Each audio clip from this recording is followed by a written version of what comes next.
Gracias a Dios por la vida de cada uno de ustedes, por la oportunidad de estar aquí, y también oremos por nuestro pastor, que le extrañamos mucho. El hermano, como siempre menciona, nunca descansa. El hermano fue a la convención a representar a la congregación y es un trabajo que él hace, no deja, siempre cumple con su deber, y es un buen ejemplo que tenemos en este siervo del Señor.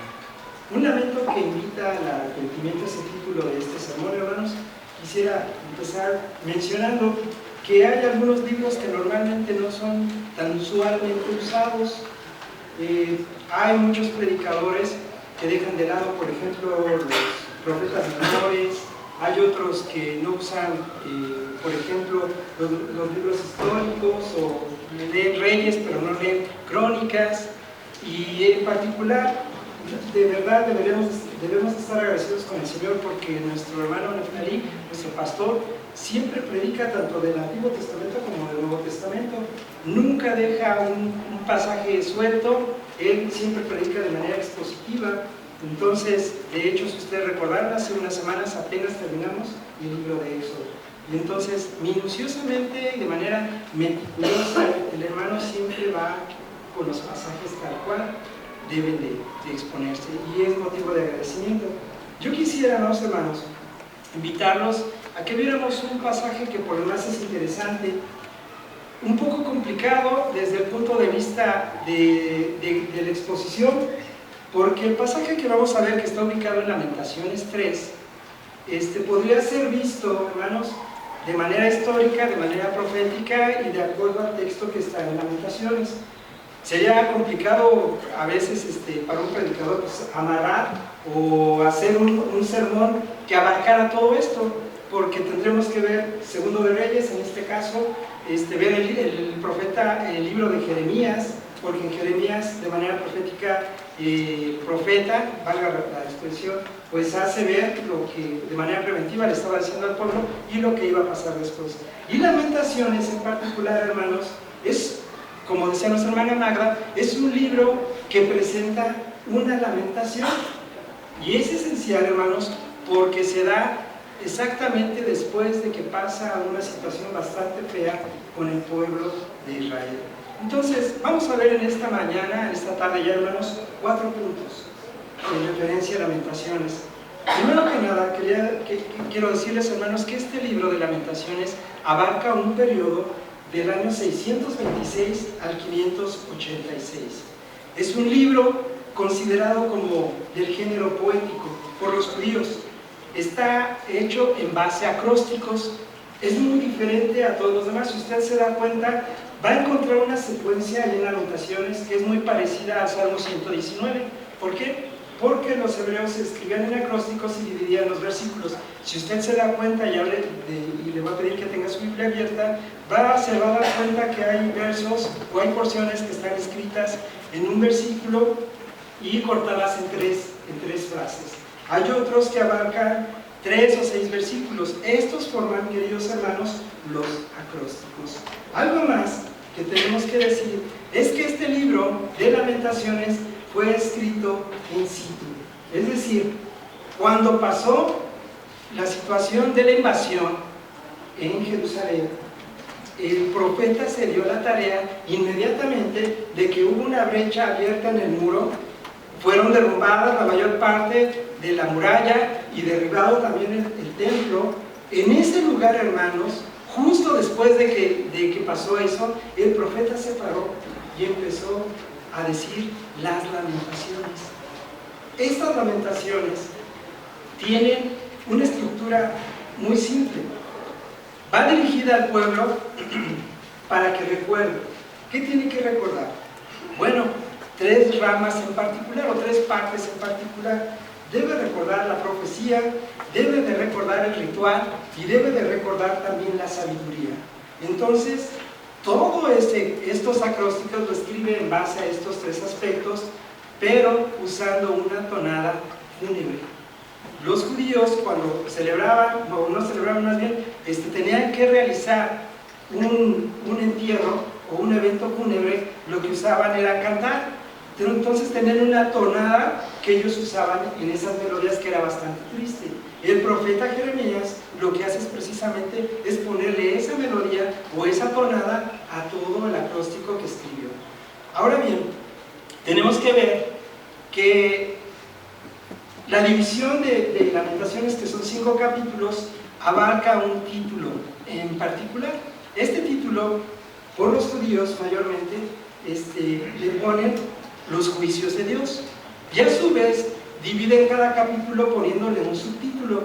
Curiosamente, si usted ve la Biblia Reina Valera, la versión Reina Valera, va a encontrar casi al texto esos títulos.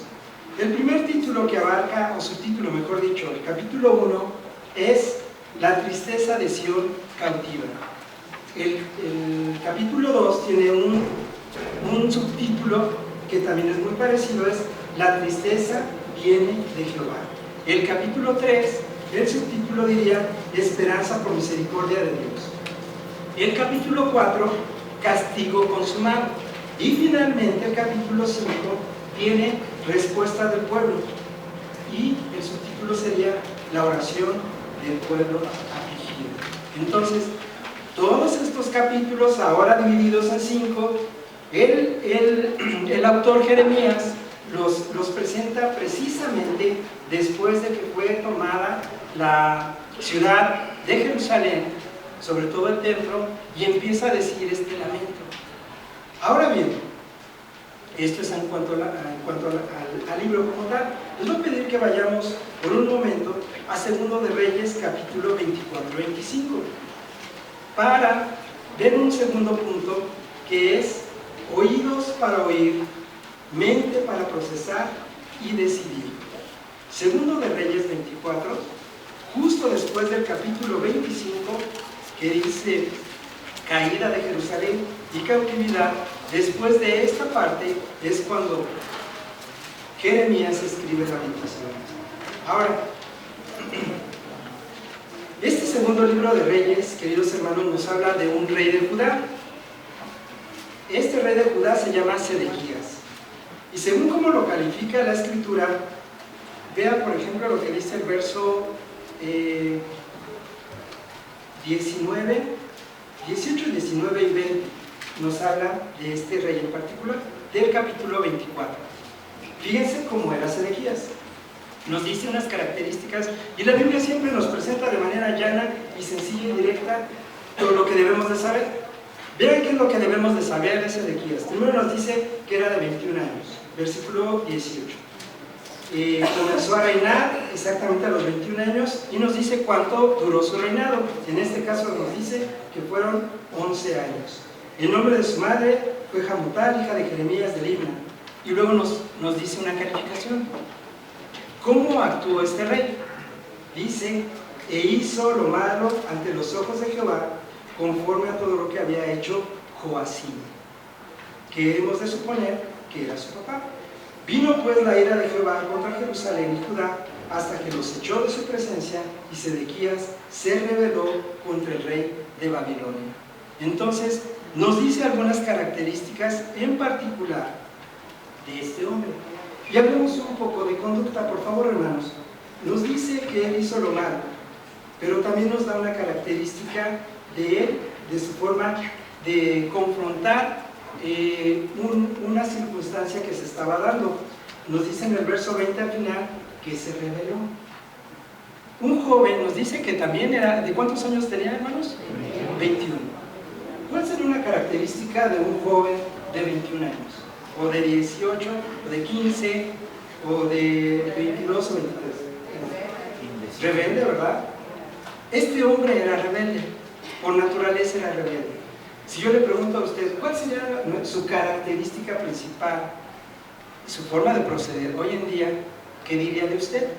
Ya, bueno, pues yo soy como soy, ¿verdad? Y no me parezco a nadie.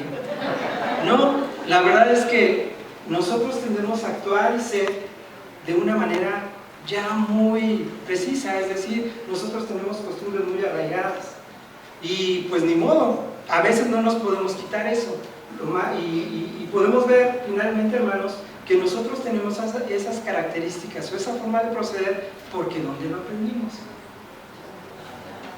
en casa, ¿no? ¿No es verdad? Lo aprendimos en casa, viendo a quién, a nuestro progenitor. Dice, fíjense cómo actuaba el papá de este hombre. Vayan por favor, solamente den vuelta ahí en Segundo de Reyes, en el capítulo 23, verso 35 y 36. Bueno, nada más vamos a leer el 36, por favor, de Segundo de Reyes. De 25 años era Joacim cuando comenzó a reinar, y 11 años reinó en Jerusalén. El nombre de su madre fue Seguda, hija de Pedaías, en Ruma, e hizo lo malo ante los ojos de Jehová, conforme a todas las cosas que sus padres habían. ¿Cómo era Joacim, hermanos? Que suponemos que era el papá de Ezequías. Era malo, ¿no? Ante los ojos del Señor. Pero Joacim, ¿por qué era malo?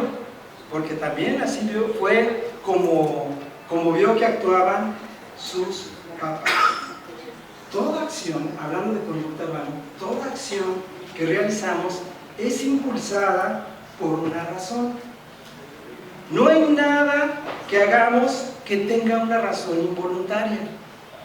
Todo entra a nuestra mente, a nuestro cerebro, se procesa, se decide si se acepta o no, y luego la reproducimos o no. ¿Sí quedó claro, hermanos? No hacemos nada de manera involuntaria, todo tiene una razón de ser. Por eso lo hacemos. Porque todo entra en nuestro cerebro, lo procesamos y finalmente tomamos una decisión. Decidimos, ¿lo hacemos o no lo hacemos? Es tan fácil como esto. Usted, no sé cuántos hayan tenido un bebé, un hijo. Usted, cuando tenemos un bebé, lo que hacemos es darle leche materna, ¿no es cierto? Y conforme va creciendo, pues le vamos cambiando el alimento. Después de que le damos la leche materna, pues viene la solución, ¿no es cierto? Después de que tiene cierta edad, ¿qué es lo que pasa? Le damos alimento más sólido, papilla, ¿no es cierto? Y luego le damos jugos y así va la situación. ¿Qué pasaría, hermanos, si a un bebé, un bebé tal vez que tuviera unos 6 o 7 meses, en lugar de darle agua, en lugar de darle una solución, en lugar de darle leche, le damos refresco? Hay quien ha hecho eso, ¿verdad? Bueno, no de aquí, pero hay quien habrá hecho eso. Ahora, pensemos por un momento en el bebé. Cuando prueba por primera vez la leche materna, ¿qué es lo que decide? Llega el sabor a sus papilas gustativas, llega ese sabor a su mente y dice, es delicioso. Cuando prueba una papilla o algo diferente a la leche materna, ¿qué es lo que pasa? Exactamente lo mismo, ¿no es cierto? Llega el gusto a sus papilas, llega a su cerebro la orden y dice, es extremadamente sabroso. Cuando le damos un jugo natural, también llega, y más porque va con exceso de azúcar, entonces llega otra vez a sus papilas y pasa el mensaje nuevamente.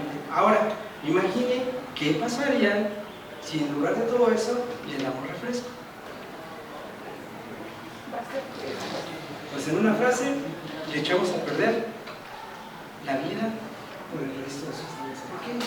Porque le llega el refresco, le llega la bebida, llega un poco de gas, llega a sus papilas gustativas, llega el gusto a su cerebro y su cerebro dice, ¡ay, no he probado cosa más deliciosa que el refresco, quiero más! ¿No es verdad? Así pasa. Y lo que hacemos es inducir un gusto. Ahora, ¿qué pasa también con ciertas costumbres que tenemos? Por otro lado, otro ejemplo, cuando de repente en casa tenemos un papá que no le gusta usar mangas, pongamos a una persona que no usa mangas, usa playera y usa las manos sueltas, camina medio así, pues medio raro, ¿verdad? Saca el pecho para caminar y luego de repente habla muy golpeado o habla con un timbre así medio raro también y para saludar ni siquiera usa la boca, sino de repente nada más hace así, ¿no? Pero ahora imagine que ese hombre está casado y tiene unos hijos, niña o niño, no importa. De repente va a haber a lo mejor a una niña o un niño que usa una camiseta sin mangas, que camina pavoneándose, que incluso saca el pecho, y cuando llega a su casa ni siquiera saluda a sus papás, sino dice, eso lo vio justamente de quién, hermanos, de sus papás. Hermanos, usted se da cuenta que lo que vemos en este caso en el hogar es precisamente lo que reproducimos. En este segundo caso, lo que hizo no fue un gusto inducido, sino simplemente vio lo que hace mi papá, seguramente está bien hecho porque lo hace él. Entonces, ¿qué es lo que voy a hacer? Pues a tratar de imitarlo de manera inconsciente, pero lo hago. Nos dice la Escritura, hermanos, que en el caso de Sedequías había un hombre que se llamaba Joacim, que seguramente era su padre, pero nos dice una característica, que hizo lo malo ante los ojos del Señor. ¿Qué fue lo que hizo Sedequías? Seguir exactamente lo que hizo su papá. Ahora, lo curioso es esto, hermanos, porque él tuvo una vida en donde siempre la orientación, él era un rey, ¿no es cierto? Y tenía el acceso a la información, tenía el acceso a un mensaje que le daba un profeta, varios profetas. Entre esos profetas estaba Jeremías, y Jeremías les llevaba el mensaje claramente a él. Esto es lo que le gusta a Dios, esto es lo que no le gusta a Dios. ¿Y saben qué es lo que hacía Sedequías? Le entraba el mensaje, escuchaba. Le entraba el mensaje aquí a su cerebro, y ¿saben qué es lo que hacía? Lo desechaba. Ni siquiera pensaba en él. Ahora, por eso, precisamente, repitió todo lo que hizo sin ni siquiera razonar. Me gustaría hacerle una pregunta directa, hermano. ¿Cómo procesó su cerebro el mensaje que escuchó hace 8 días en este lugar, dicho por nuestro pastor? ¿Cómo lo procesó? Y muchos dirían, bueno, fue un buen mensaje. Bueno, fue un mensaje que probablemente tuvo algo. No le estoy preguntando cómo lo calificaría, le estoy preguntando cómo lo procesó. Y eso se traduce en qué, hermanos? En hechos. Porque toda palabra que es dicha desde un púlpito, dicha por un siervo de Dios, es como lo que dice en Hebreos acerca de la palabra. Es viva y eficaz y más poderosa que toda espada de 2 filos, y penetra hasta partir el alma y el espíritu, las coyunturas y los tuétanos, y discierne los pensamientos y las intenciones del corazón. Entonces, hermanos, si nosotros nos conducimos como siempre lo hacemos, creo que hay un problema con quién. ¿Con quién? Como en la forma en que nosotros procesamos la información que llega hasta. Porque no puede negar, hermanos, que el Señor no siempre nos ha hablado a través de su siervo. Siempre, siempre, en todas formas, en todos los días. Cada vez que se ha parado nuestro pastor en este púlpito, cada vez que ha asistido usted a una clase, si es que asiste, de seguro, hermanos, el Señor le habló a su corazón. Y esa palabra, hermanos, tuvo que haber taladrado no solamente su corazón, sino que tuvo que haber llegado a la mente y debió haber producido algo, siempre que lo haya escuchado. Nosotros tomamos la decisión de decir, ya me llegó el mensaje acá, no me gustó. Mejor, hago oídos sordos. Y eso, queridos hermanos, es bien preocupante. ¿Por qué? Porque el tercer punto nos dice lo siguiente: todo acto tiene una justa retribución. Segundo de Reyes nos dice qué fue lo que pasó con ese pueblo. Y lo leyó nuestro hermano Raúl. Vean por favor, ahí en el capítulo 24, lo que pasó. Verso número 20. Vino pues, por favor, si trajo su Biblia, le voy a rogar que fije muy bien su vista en dos palabras en particular. Vino pues la ira, y si quieres subrayarlo, o enciérralo en el círculo, la ira de Jehová contra Jerusalén hasta que los echó. Y es otra palabra que me gustaría que la encerrara en un círculo, de su presencia. Son dos palabras bastante, pero bastante fuertes. Porque nosotros conocemos, hermanos, a nuestro Dios y sabemos que es paciente, ¿no es cierto? ¿Cuántos saben que es paciente? ¿Cuántos saben que es amoroso? ¿Cuántos saben que es lento para la ira? ¿Y cuántos sabemos, hermanos, que también ese Dios se enoja? Pero la Biblia nos dice en esta parte en particular algo bastante fuerte, porque nos dice que Él ejecutó un juicio. Nos dice, y que Él lo hizo porque estaba como lleno de ¿qué? De ira. Él estaba realmente enojado con Joacim, estuvo enojado con Joacim, estuvo enojado con Joaquín, estuvo enojado y ahora con Sedequías, pero también estuvo enojado con el pueblo. Y entonces dice que Él en esa ira ejecutó un juicio, porque si hablamos de ira, hermanos, estamos hablando de un juicio. Y el juicio dice que Él usa una segunda palabra bastante fuerte que dice, y los echó de su presencia.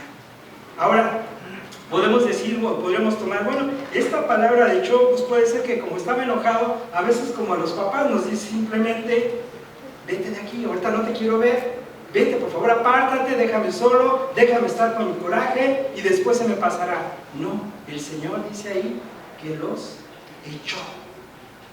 los echó completamente de su presencia. Entonces, ¿por qué los echó? Hermanos, pues simplemente por lo que habíamos platicado hace un momento. Toda la información necesaria para su vida y para que se condujeran de acuerdo a lo que él quería, le había dicho un profeta. Día con día se le había dicho al rey, día con día se le había repetido al pueblo y le había dicho, es que esto es lo que le gusta al Señor, esta es la ley que le gusta al Señor, Él nos la dio y la tienes que cumplir. Pero el pueblo, hermanos, simplemente tomó una decisión negativa sobre la verdad y la desechó. Ahora, vamos a ver todavía una situación todavía mucho más fuerte. Les voy a rogar que vayamos al libro de Lamentaciones, capítulo 3.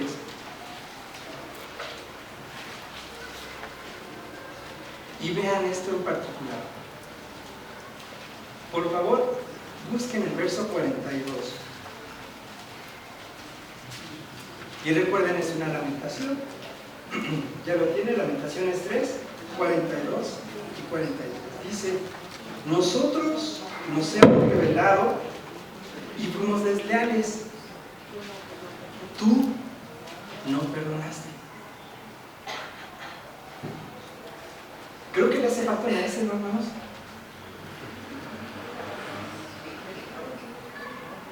Creo que le hace falta una S, ¿no? ¿Usted qué dice? Pues estábamos hablando hace un momento de que Dios es un Dios paciente, un Dios lleno de misericordia, un Dios lleno de amor, un Dios paciente, un Dios que siempre nos da oportunidad, un Dios que perdona completamente, pero aquí la Escritura nos dice, y tú no perdonaste, no le hace falta una S. ¿Por qué no perdonó? ¿Se da cuenta? Y después dice el versículo número 43, por si fuera poco, desplegaste la ira de lo que estábamos hablando en qué, en Segundo de Reyes, capítulo 4, verso 20, desplegaste la ira y nos perseguiste, mataste y luego y no perdonaste. Pero ¿por qué, hermanos? El Señor no es paciente. El Señor, y se trataba de su pueblo, ¿se dio cuenta? Se estaba tratando de su pueblo, un pueblo que Él rescató, que Él fundó, que Él levantó, a quien le dio un reino. Y simplemente a ese pueblo, después de bastante tiempo de haberlo aguantado, simplemente dijo el Señor: yo ya no te perdono. ¿Por qué? Porque simplemente has escuchado mi palabra, has escuchado mi mensaje, has escuchado a mi profeta y sigue siendo exactamente igual y no lo perdonaste. ¿Eso qué quiere decir, hermanos? Bueno, que simplemente el Señor lo determinó porque es soberano, y Él es soberano sobre su paciencia, Él es soberano sobre su amor, Él es soberano sobre su perdón, Él es soberano sobre su misericordia, Él es soberano y aplica en la medida, cantidad y tiempo que Él determina su soberanía, su amor, su paciencia. Esto quiere decir, hermanos, que Dios en su soberanía determina hasta cuándo debe esperar en cada persona. No significa que entonces hasta ahí acabó la misericordia del Señor, hasta ahí acabó la paciencia, no. Simplemente en el caso de Sedequías y simplemente para el caso del pueblo de Judá en particular, hasta ahí llegó su paciencia. Simplemente porque el Señor no puede ser burlado. Y me pregunto, hermanos, si el Señor ya no tuvo paciencia o simplemente dijo: hasta aquí termina mi paciencia con mi pueblo, con el rey que debe de seguir una línea genealógica hasta el Señor Jesús, ¿qué pasaría si sacamos esta parte de su contexto bíblico y lo aplicamos a un contexto actual? ¿Usted cree, hermano? Y piénselo por un momento. ¿Usted cree que el Señor va a tener la paciencia, el amor y va a aguantar su ira con un mexicano que puede venir cada 8 días a la iglesia, que escuche el mensaje, pero que no cambia? ¿Usted cree que el Señor va a tener paciencia con un hombre que trata mal a su esposa, viniendo aquí a la iglesia, incluso teniendo un ministerio en la iglesia y tratando mal a su esposa, gritándole mal a su esposa, viviendo una vida doble, con una doble moral? ¿Usted cree que el Señor seguirá teniendo paciencia? Es un momento para reflexionar. Pero lo hermoso de Lamentaciones es que no acaba todo en malo, porque el Señor nos da una oportunidad. Y el punto 4, hermano, nos lleva a ver que cada día que se vive representa una nueva oportunidad. Dentro de todo esto malo, toda esta queja, todo este lamento, toda esta historia de sucesos malos, dice la palabra de Dios en el verso 20, y vea por favor ahí en Lamentaciones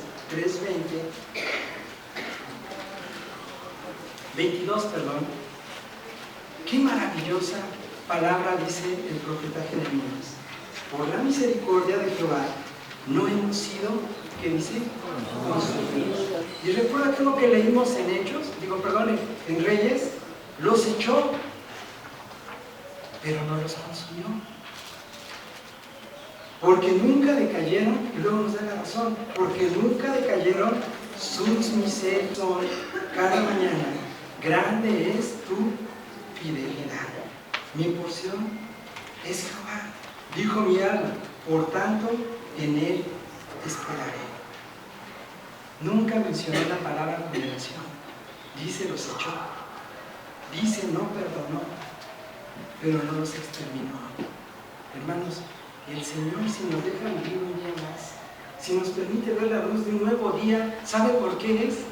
Porque nos está dando un día más para arrepentirnos, para cambiar nuestra vida.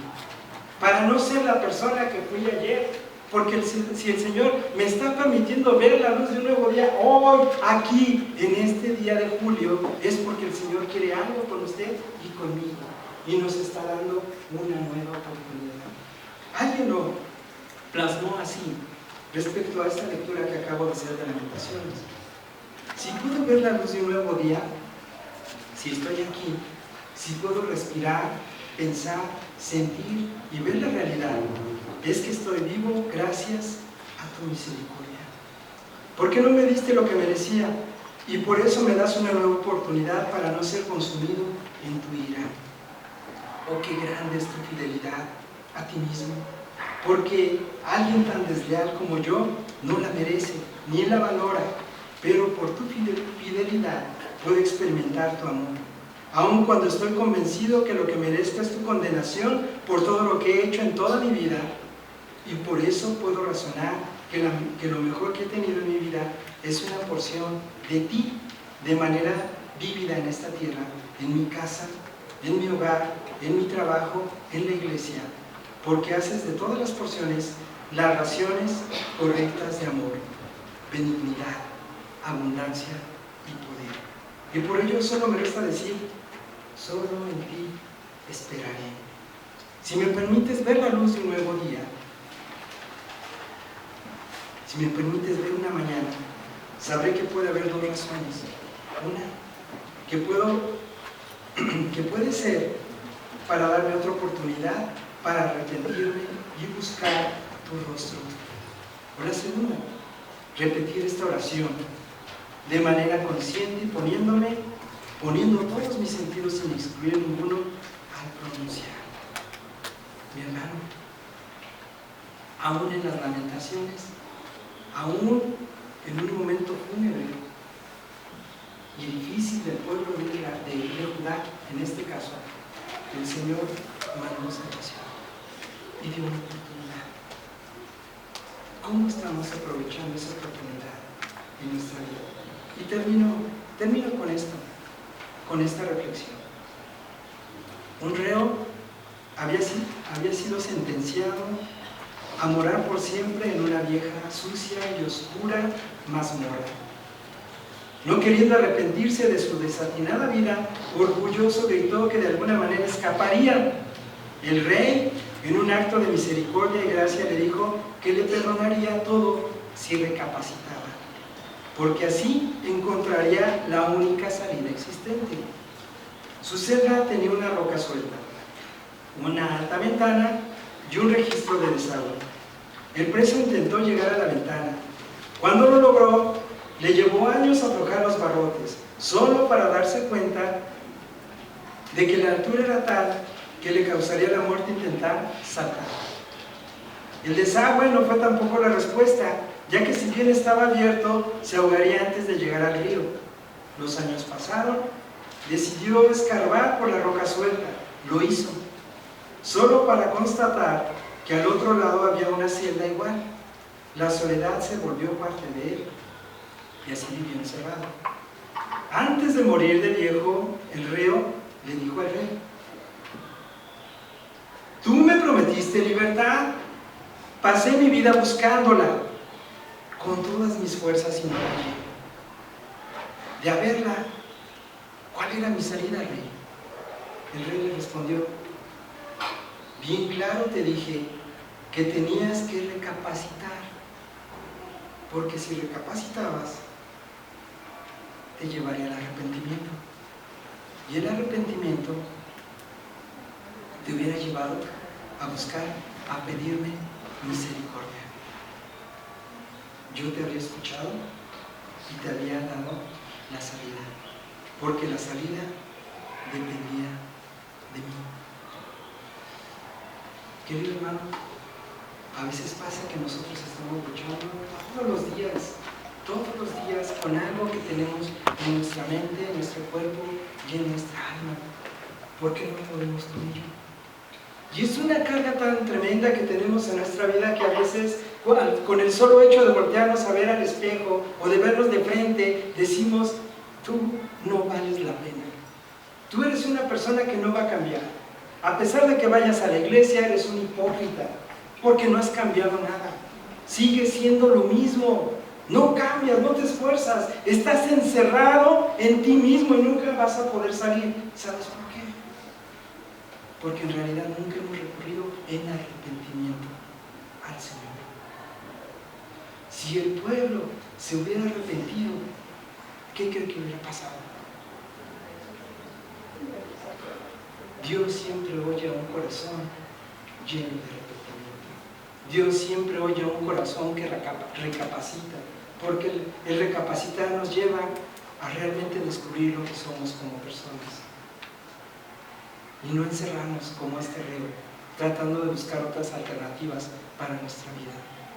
Hermano, ¿no le gustaría cambiar?